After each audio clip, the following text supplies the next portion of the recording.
Hi everyone, Comic Reviewer here. This time reviewing on Annabelle's Wish. Now, I know that with Annabelle's Wish, it has been reviewed so many times by familiar faces, M-Crew Dude, and so on. Now, the premise of the story is about the narration done by Randy Travis, who has appeared in King of the Hill and even Hey Arnold. Now, him as a narrator kind of gives this old grandpa-ish Texas man feel, and throughout the story we're introduced to a young kid known as Billy. Now, Billy mainly lives with his grandfather, and who can't talk due to something that happened to him that had left him unable to speak.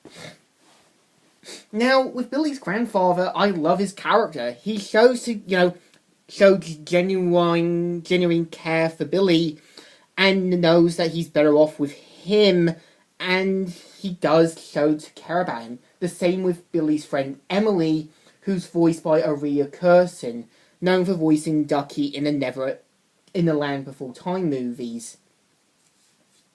Now, pretty much we are also introduced to Aunt Agnes, voiced by Cloris Leachman, who actually played in the Twilight Zone episode A Good Life and It's a Still Good Life as the main antagonist's mother. Now, Aunt Agnes is shown to be wealthy, powerful, and it shows that, she wants Billy as this last piece for her life. She doesn't really care about Billy, and it's clear that she's just using him as a kind of centerpiece or a kind of ornament for her perfect life. And you can tell that Billy's grandfather is aware of this, and you can tell that he clearly dislikes her for doing this.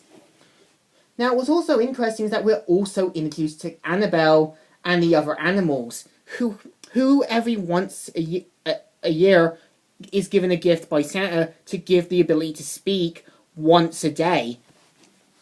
And Annabelle's character is like this young, enthusiastic kid who shows a lot of concern for Billy and wants to help him out any way she can, and also wants her dream of becoming a reindeer. And this is how, usually when kids see something that they love, or see something they want to do, they want to follow that dream too. And the other animals have personal traits. Ears, who's the dog, is meant to be kind of like the voice of reason and the one snooping and going on. You have an owl who mainly wants to fly. You have a horse who's like the jokester and more of the old lady sort of character. And also the film itself, we're also introduced to Charles's neighbours, who is voiced by the same guy who mainly voiced Slinky in Toy Story and also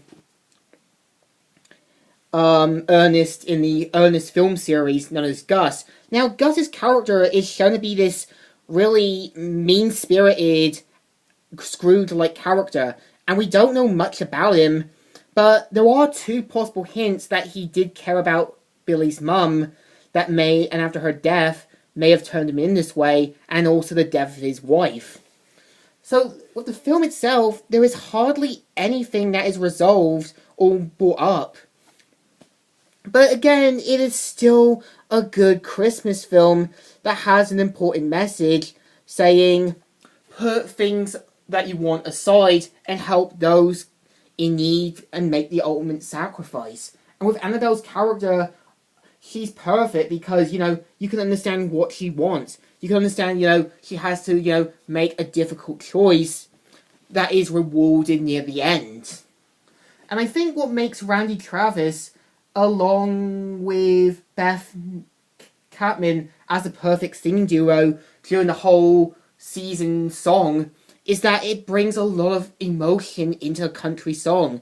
And we see Billy, Emily, and Annabelle going through, summer, autumn, spring, and seeing them enjoying it as kids. And take it as someone as a kid who spends time with their friends and family, going on picnics, adventures, and so on.